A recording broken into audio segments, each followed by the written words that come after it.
Bom dia, boa tarde ou boa noite, meus caros alunos da Escola Cassiano Ribeiro. Aqui é Abraão Lincoln, seu professor de História, em mais um módulo do ensino remoto emergencial em decorrência da pandemia do Covid-19. Hoje, especificamente, vamos falar sobre as capitanias hereditárias. O que é que eu quero que vocês entendam, meus nobres alunos? O que é a palavra hereditária? Hereditária é um direito que passa do pai para os filhos. Repito, toda vez que vocês verem a palavra hereditária, saibam que tem uma transmissão de uma geração anterior para uma geração posterior, ou seja, é um direito que passa de pai para filho.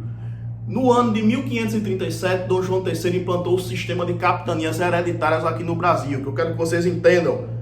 Ele queria colonizar esse país para se proteger das invasões dos franceses e dos holandeses, que já foram faladas na aula passada. Então ele dividiu aqui em 15 grandes lotes de terra, 15 lotes imensos de terra, que partia do litoral até aquela linha imaginária do Tratado de Tordesilhas. Dizem que foi aí que começou até a desigualdade latifundiária no Brasil, porque poucos ganharam muita terra. Mas o que eu quero continuar explicando para vocês eram que estes lotes, eles não eram dados, eles eram emprestados, entre aspas, eles eram entregues ao que eram chamados de capitães donatários, pessoas amigas da corte, amigas do rei, mas eram particulares que tinham algumas obrigações e tinham alguns direitos. E é isso que eu quero que vocês entendam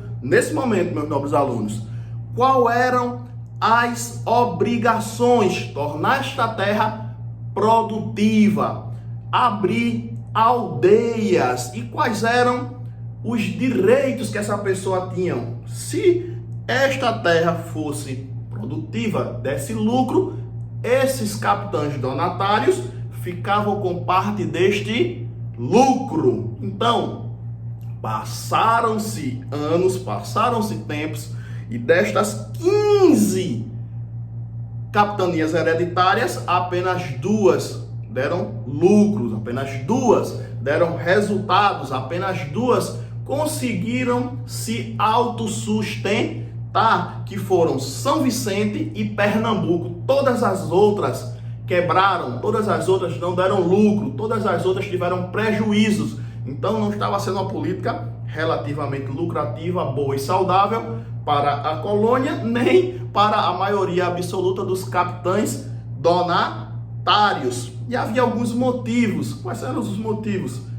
Dificuldade econômica, dificuldade de comunicação entre as capitanias hereditárias e entre a própria metrópole, entre a própria Portugal, e por derradeiro, inúmeros conflitos com os indígenas que habitavam aqui no território. Estes foram, via de regra, os 3 maiores motivos que fizeram as capitanias hereditárias não darem lucros, não darem resultados positivos. Então, o que é que a metrópole, o que é que Dom João decretou? A formação de outra forma administrativa chamada de governo geral, que é o que nós vamos ver na próxima aula, meus nobres alunos. O que é que eu quero que vocês entendam? O que é uma capitania hereditária? Grandes lotes de terras enviados para amigos da corte, chamados capitães donatários, que dividiam o Brasil em 15 grandes lotes. Destes 15 grandes lotes haviam obrigações e haviam direitos. Quais eram as obrigações? Colonizar, abrir vilas, gerar lucro, e os seus direitos seriam ter parte desse lucro para o próprio capitão donatário.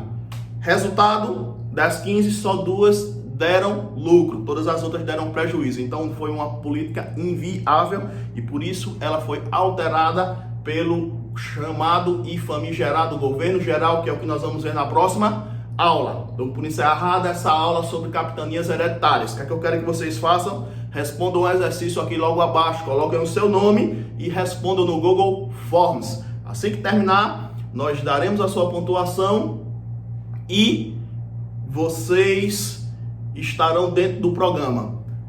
Forte abraço, fiquem com Deus, até o nosso próximo encontro.